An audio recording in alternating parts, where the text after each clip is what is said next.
Hi, everyone. Judge Andrew Napolitano here for Judging Freedom. Today is Wednesday, November 29th, 2023. Professor John Mearsheimer of the University of Chicago joins us now for his regular weekly appearance on the show. Professor Mearsheimer, always a pleasure, my dear friend. Thanks for coming back and sharing your thoughts with us. Glad to be here. So since we were together last, there has been somewhat of a ceasefire or a truce. If there's a significant difference in the terminology, I'll ask you to elaborate. But whatever it was, it appears as though hostilities between the Israelis and Hamas have stopped for a while people on both sides have been released.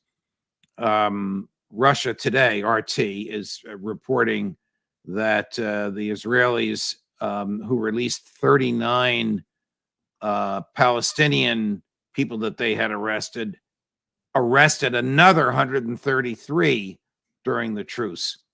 Did the negotiators forget that the Israelis have a tendency to do this in the West Bank, and that this would essentially be fruitless as a compliance with their obligations under the truce? Well, it's very hard to say, what Hamas was thinking in this regard. One could argue that Hamas thought there was a good chance that would happen, but they went along with the truce anyway, or the temporary ceasefire anyway, because they needed to get supplies into Gaza, and they needed time to sort of reconstitute the fighting forces. So you could make that argument, although we don't know for sure. I would add, however, that when the Israelis do something like this, it makes it unlikely that you'll have further exchanges of prisoners and hostages. And it just doesn't make much sense. I mean, I don't understand, if the Israelis are doing this, why they would do it. First of all, is there a difference in international parlance between a truce and a ceasefire, or can we use those terms interchangeably? Well, I think that a truce is something that's much more short term, and a ceasefire is seen as something that's more long term. But you could talk about a temporary ceasefire, and that would equal a truce. I don't think the language matters here at all. The key point is the Israelis made it clear that this truce was only going to last for a short period of time. And once it was over with, which appears to be tomorrow, Thursday, they're going to unleash the dogs. So do these truces have a tendency to take on a life of their own because of the sort of good feeling that they generate on both sides? The spokesperson for the Foreign Ministry of Qatar has been candid in saying that his bosses are working on something far longer, or that's their hope, far more serious and far more restraining than just 2 or 3 days to exchange a few dozen hostages. Well, I think in Qatar, in the United States, in Western Europe, in Egypt, in Jordan, all of these countries are deeply interested in making this truce become a real ceasefire. I think all these countries would like to shut this one down. I would imagine that Hamas feels the same way. The problem is that the Israelis don't feel that way. The Israelis are fully aware that they have not come close to completing the job. In other words, defeating Hamas and making Gaza terror-free in their rhetoric. And excuse me, they feel that they have to go back on the offensive to, in effect, win this war. So I think the Israelis have no interest in seeing this truce become a genuine ceasefire that lasts for a long time. So what have the sides been doing in the past 72 hours? Regrouping, getting advantageous positions, restocking ammunition, and getting ready to fight again? Well, I think in the case of the Palestinians, and not just Hamas, they've been getting supplies into Gaza that have helped the average Palestinian survive. I mean, they were in really desperate straits. They're probably still in desperate straits, but in less desperate straits today than they were at the start of the ceasefire. So I think a lot of that was taking place. One does wonder how much of that aid especially the gas that came into Gaza, was cleaved off by Hamas and helped them improve their situation. I would imagine that both Hamas and Israel took this truce as an opportunity to sort of rationalize their defenses and to prepare for the next stage. And my guess would be that Hamas benefited more than Israel did from this truce. Let's go back to what happened on October 7th. You and I have read some investigative pieces, one in the Telegram and one in the Financial Times. The one in the Financial Times reports that about a half dozen female tank operators in the IDF saw suspicious drone activity on the Gaza side of the Israeli-Gaza border on October 6th and reported it, and their superiors discounted what they said. But the Telegram piece reports a substantial amount of activity and practice and arming that had been going on for almost a year, actual practicing of assaulting buildings and practicing of taking hostages. If the Telegram piece is accurate, and if the Financial Times piece is accurate, what does that tell you about Prime Minister Netanyahu's government with respect to intelligence, military, and security? Well, the piece I saw was not in the Telegram. It's probably the same piece you saw, but it was in BBC. And it talked about the preparations that Hamas made for launching the offensive on October 7th. And the piece is truly amazing because Hamas prepared over the course of 3 years for the October 7th offensive. They did it out in the open. They filmed their training exercises, which were very realistic. They posted those training exercises on the internet. And you just sort of say to yourself, how did the Israelis miss this so badly? And then, of course, there is the Financial Times piece, which you mentioned, about all of these women who were basically spotters or who were the eyes of the IDF up close to the Gaza-Israel border, who could observe what was going on inside Gaza. And given what I read in the BBC piece, it's hardly surprising that these young women saw all sorts of preparations for an offensive coming from Gaza in the immediate future. And they, of course, these young women reported that to higher headquarters. And it was dismissed by higher headquarters. They wouldn't listen to these spotters or the eyes of the IDF. Who were seeing what Hamas was making perfectly obvious. So you really sort of scratch your head and say, how did the Israelis miss this one so badly now that we see these stories coming out? Well, that's the $64,000 question. How did they miss it this badly? I mean, add to that the likelihood that Mossad has assets on the ground, not necessarily Israelis on the ground, but double agents, either people in Hamas or residents of Gaza who are on the payroll or have some allegiance to Israel. There are, of course, Gazans who, prior to October 7th, worked in Israel and were paid for their work in Israel. They don't anymore. But my point is, how do they miss this? What did Bibi know? When did he know it? Will we ever know the answers to these questions, Professor Mearsheimer? Well, just to embellish your point, the piece on the BBC website makes clear that Hamas was one of 11 groups inside of Gaza that participated in this event on October 7th. It's very important to understand that there were 11 separate groups, including that is in the piece. Who are the other 10? Not by name, but by characteristic.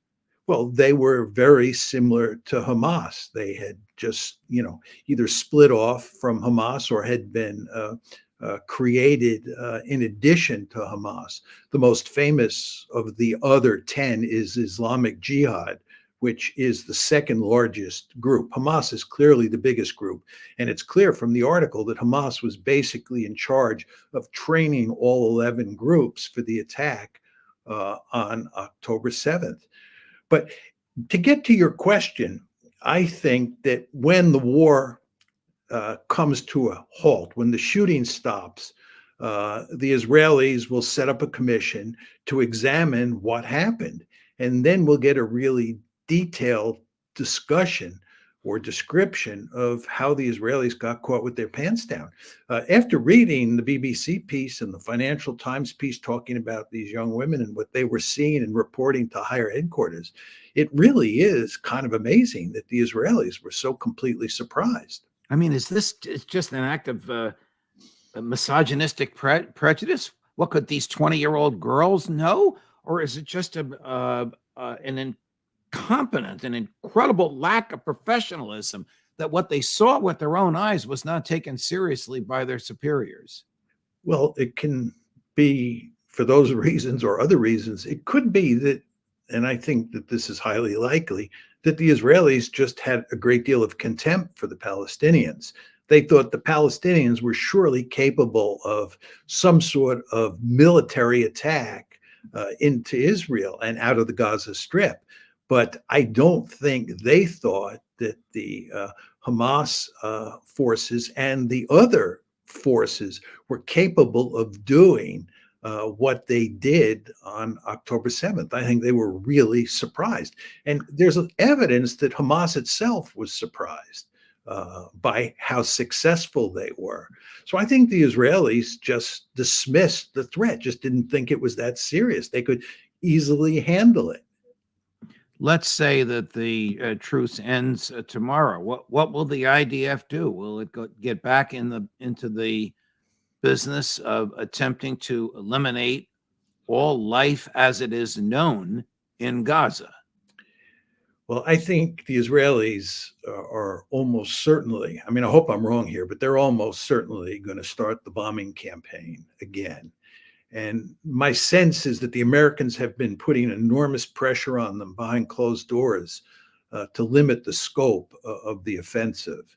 What that means is very hard to say. You want to remember there are a huge number of people packed in southern Gaza because the Israelis ran lots of Gazans out of northern Gaza into southern Gaza. So they're going to have their hands full, the Israelis, coming up with a bombing campaign that is one that spares large numbers of civilians. The problem that the Israelis have is that they really don't want to go after Hamas, because to go after Hamas, you have to use ground forces and you have to engage in face-to-face fighting. You have to go into the tunnels. You have to go into buildings. And the Israelis are remarkably sensitive to casualties. You want to remember, the Israelis and Hamas have had 3 previous engagements that were quite significant in scope. One was in 2008, 2009. The second was in 2014. And the third was in 2021. In none of those instances did the IDF go into Gaza or into urban areas in any meaningful way. And the reason is the Israelis fully understand that they would pay an enormous price, and it would take one heck of a long time to finish off Hamas, if they could even do that, right? So here you have a situation where they have 2 choices. They can bomb, or they can send their ground forces into tunnels and into buildings and root out Hamas. Unsurprisingly, they have done very little of the latter, and they have done a lot of bombing. And so I think that what they'll do is they'll bomb. And this is going to cause huge problems for them, because I don't think Joe Biden and a lot of Democrats are going to tolerate that for long. How could they morally assault southern Gaza after they forced people and encouraged them by all their leaflets to leave northern Gaza and go down there? It's almost like shooting fish in a barrel if they do that. Or is my question absurd because there is no morality here? There are no moral standards. Well, I wouldn't say your question is absurd, but I think that you gave the answer. You can't make a moral case for this. Look, what the Israelis have done is they basically turned Gaza into a free fire zone. You and I are Oh, old enough to remember the Vietnam War, right. right? And we would turn certain areas of Vietnam into free fire zones. And anything that moved in those zones was liable or likely to be killed. And in a very important way, that's what the Israelis have been doing in Gaza. They've been going after hospitals. They've been going after ambulances. They've been going after UN institutions. They've been going after schools. And they, of course, justify this because they argue that Hamas fights from those places. Right. Hamas is everywhere. And if you buy that argument, then you can make the case that you should just destroy the whole place. Treat it like a free fire. Is that the end game? To destroy Gaza and slaughter 2 million human beings? Well, I don't think they're going to slaughter 2 million human beings. My view is that what the Israelis wanted to do in an ideal world was ethnically cleanse Gaza. And in the very beginning, it looked like they may get away with that because it looked like the United States was playing along. But what's happened since then is that not only the United States, but various Arab countries and the Palestinians themselves have made it unequivocally clear that this is not happening. We're not having a second Nakba. The Palestinians are not going to be cleansed in Gaza. So the question is, what's the fallback position? And there are two things you can do, and this is what I was alluding to before. One is you can punish the civilian population. You can bomb the civilian population and inflict massive punishment on them. And you can go after Hamas and root out Hamas and finish it off. My argument is the Israelis are not going to do the latter. They're not going to go after Hamas in any meaningful way. They're not going to defeat Hamas. And therefore, they're forced to bomb. Well, what is their goal then if they're not going to defeat Hamas? I mean, Prime Minister Netanyahu has said that's their goal. This crazy security minister, Ben Gvir, has said that that's their goal. They have no winning goal. That's the problem. The Israelis are in deep trouble, and we're in deep trouble as well. There's no magic formula here. And by the way, we haven't even talked about what you do in Gaza after the war is over with. Let's say they go in and deliver a hammer blow to Hamas. Hamas is basically crippled to the point where it can't cause much trouble for a good year or two. Let's say that happens. I'm wrong. Right. Then the question is, what are you going to do to make Gaza work? And people talk about, let's bring in the international community. Nobody in the international community wants any part of that. The Americans don't want to go in there. And really, do the Israelis want to stay there and run the place? I doubt it.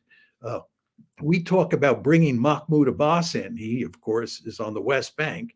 And Right. Mahmoud Abbas has zero credibility among the Palestinian population. He's an ancient. He's in his late 80s. The idea that he's the solution is laughable, right? So what are the Israelis going to do once this is over with? I certainly don't have a good answer. And I have talked to a good number of people and asked them this very question. And I've not found anybody, including Israeli supporters, who have a good answer. What is Joe Biden going to do, Professor Mearsheimer? What has this done to his presidency, to the dilemma that he's gotten himself in between, oh, we're wedded at the hip with Israel. Oh, we're in favor of the two-state solution. Oh, we're not in favor of slaughtering innocents. How can he get out of this? That's a very interesting question. I mean, there's no doubt that Joe Biden is feeling the heat from inside his administration, from inside the White House, inside the State Department, inside USAID.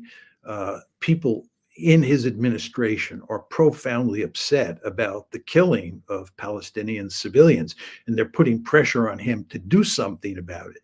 He also understands this has huge consequences for his election next November, because in swing states like Michigan, you have large Arab American communities, and if they're positively hostile toward you, you're likely to lose that swing state and maybe others. So what's happening here is that Biden has a growing incentive to crack down on the Israelis.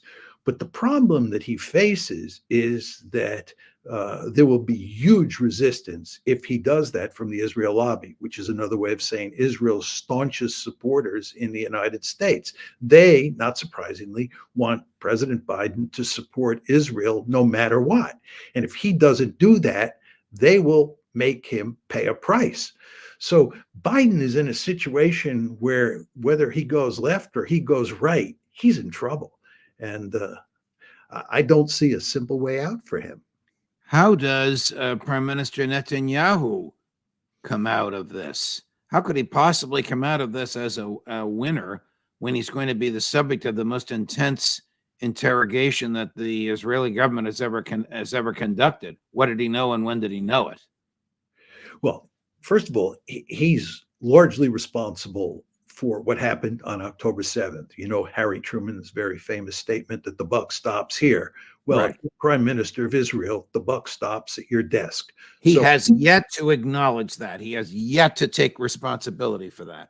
of course, and he won't. But the fact is, lots of people in his society, right, believe that he is responsible. He was in charge.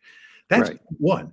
Point two is the question of how this war plays itself out. If you accept my basic argument, which I think is correct, that he's not going to win, he's not going to defeat Hamas.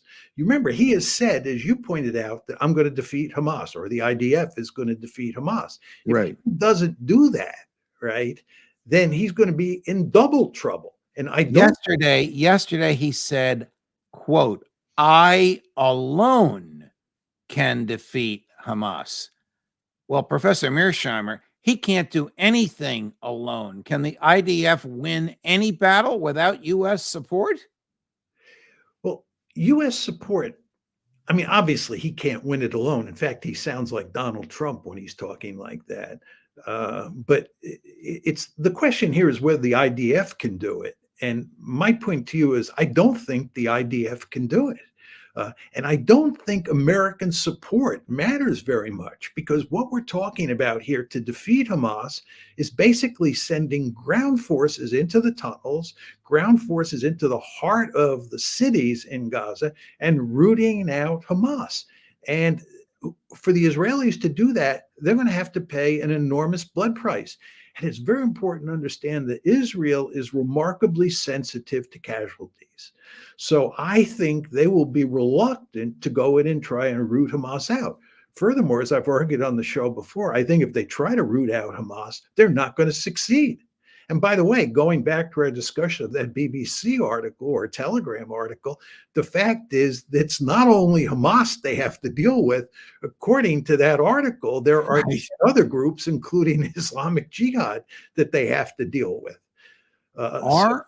Are American and British special forces on the ground in Gaza now? I don't know for a fact. It's just very hard to say. I would imagine that if there are American and British forces, they're very small in number and they're playing an advisory role. I don't think the Israelis need us to do their dirty work for them. I think they can, handle the matter of or the problem of rooting out Hamas if they decide to do that. I think the Israelis need us for the bombing campaign. And we've supplied them with those 2,000 and 1,000 pound bombs, and we're providing up to now diplomatic cover for them as well. But in terms of the ground campaign, I don't think it really matters very much in terms of whether we have special forces in there or not. What will it take for Joe Biden to call up Prime Minister Netanyahu and say enough is enough? We can't back you anymore. You're killing too many innocents. Well, first of all, it depends exactly what the Israelis do starting tomorrow when they relaunch the campaign. If it's a rather selective air assault, they're not killing nearly as many civilians as they killed previously in northern Gaza. The pressure on Biden might not be too great. But if the Israelis really go full bore and they start to tear Gaza apart, I believe the pressure will be enormous.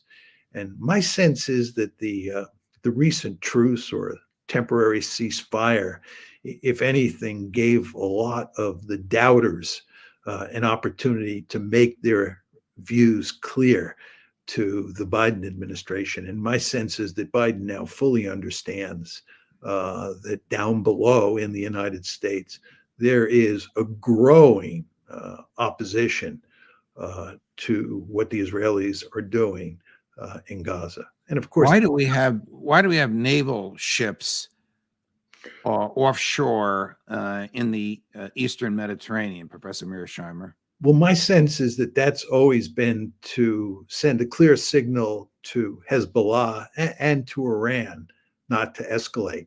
The United States lives in mortal fear of this war escalating.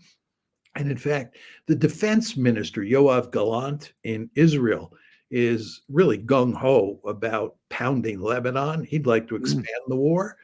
And the Americans have told him, and they've told Netanyahu in no uncertain terms, that that is simply unacceptable. So we do not want the war to spread. If you're interested in ethnically cleansing the Palestinians, you can make a case for expanding the war. So I don't find it surprising at all that some Israelis like Gallant want to expand the war. But the Americans don't want that. And we have forces over there for purposes of deterrence. How would the U.S. prevent Defense Minister Gallant and the IDF from expanding the war? Would Joe Biden actually turn off the spigot of cash and military equipment that flows to Israel? I don't know. That, talk about $64,000 questions. That is a $64,000 question. The question you have to ask yourself is whether you believe there are any limits to what Israel can do that will cause us to play hardball with them. I've written on the Israel lobby, and I think when it comes to Israeli-Palestinian issues, it's hard to imagine anything that Israel does causing us to really come down on them like a ton of bricks. But one has to understand that somewhere out there, there is a threshold. And if the Israelis do something that really damages the American national interest in a visible way, or really hurts President Biden's reelection chances, he may very well crack down on Israel. But you want to understand that that will have political costs. I mean, the problem that Biden faces is that there are political costs if he continues to support Israel's bombing campaign, huge political costs, it looks like. Right. And it also looks like there are huge political costs if he cracks down on Israel, because the lobby will go after him. I just wonder if the loss of enthusiasm on the West for support for Ukraine has been caused in some significant measure by this Israeli-Gaza conflagration. Well, you want to remember that before October 7th, support for Ukraine was waning in a serious way. And I think it's quite clear that what's happening in the Middle East has caused us to have even less interest in prolonging the Ukraine war. I mean, if you think about where the United States is at this point in time, we're facing a never-ending war in Ukraine, and we're facing a never-ending war in Gaza. And this is not good from the point of view of the American national interest. So I think that what you see the Biden administration maneuvering to do vis-a-vis Ukraine is try to shut that one down. I mean, there's all sorts of evidence that we have made it clear to Ukraine that they're not going to get a lot more weaponry, and that they better start thinking about negotiating some sort of settlement, a real ceasefire, to go back to our discussion of that lexicon before. And so I would think that we're going to push hard for a meaningful ceasefire. My view, Judge, for what it's worth, is that the Russians are not going to buy that the Russians are not going to stop until they conquer a lot more territory in Ukraine, because the Russians understand that the Americans and the Ukrainians will never give up in terms of pushing the Russians out of Ukraine. It may take us a long time, but we will continue to push, push, push, even after we get a ceasefire. This is why it'll be a frozen conflict. Well, if you're the Russians and you think the Americans are going to be at your throat forever and ever, and you think the Ukrainians will be with them, you have a vested interest in taking more of Ukraine than you now control and Right. making sure that you turn Ukraine into a truly dysfunctional rump state. I keep thinking of that awful trip that Boris Johnson took to dissuade President Zelensky from an agreement that he could have had, which wouldn't have shed a drop of blood. A far better agreement than anything he's going to get now. It's shocking how foolish the United States and Britain have been in terms of their policy on Ukraine and Russia. Just amazing. I mean, if you go back to December 17th, 2021, this is about 3 months, actually 2 months before the war starts, February 24th, 2022.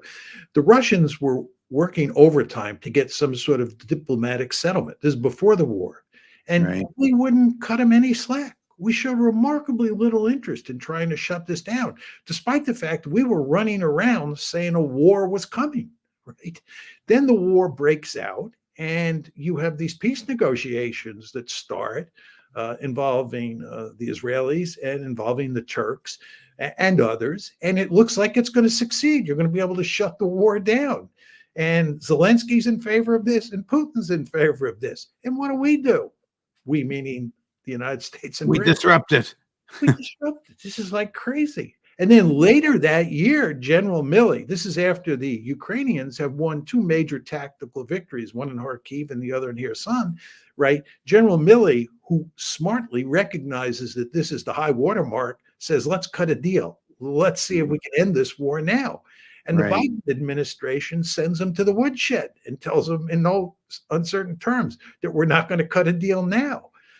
And here we are today, right, with Ukraine in desperate straits and the Russians, in the driver's seat. Professor Mearsheimer, always a pleasure, my dear friend. Thank you for your astute analysis on both of these hotbed issues and locations. I hope you can come back again next week, because there will be more events for us to talk about. I'm sad to say that's true. Thank you, Jeff. Thank you. Thank you, Professor. Thanks for joining us. At 5 o'clock Eastern today, the inimitable Max Blumenthal here on Judging Freedom. Judge Napolitano for Judging Freedom.